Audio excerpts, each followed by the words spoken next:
suis chirurgien orthopédiste, j'étais chef du service à la Riboisière et ça fait longtemps que j'avais l'idée d'une prothèse de genou tout céramique. Nous avons développé depuis 40 ans presque des prothèses de hanche en céramique et que nous connaissons les avantages de ce produit. Le brevet a été pris à partir de nos idées par l'assistance publique.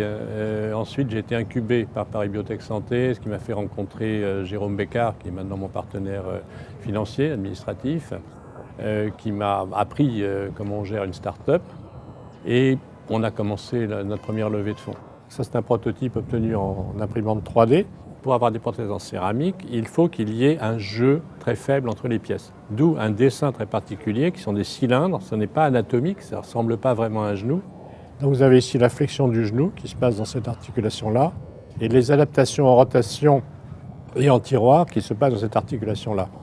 Donc les cylindres et puis la zone plane ici. Donc ceci permet d'avoir un jeu très faible, donc d'avoir une prothèse en céramique. Si nos hypothèses se valident, c'est une prothèse qui devrait permettre aux gens de faire du sport, de courir, d'avoir en fait un genou oublié, puisque c'est comme ça que nous caractérisons nos résultats de prothèse de hanche. Là, on dit la hanche oubliée. Nous avons effectivement besoin de moyens et l'ambition, c'est d'arriver à obtenir une autorisation, d'aller au moins jusqu'à un essai pilote, déjà, qui devrait répondre à nos attentes, en sachant quels vont vraiment être les résultats de cette prothèse.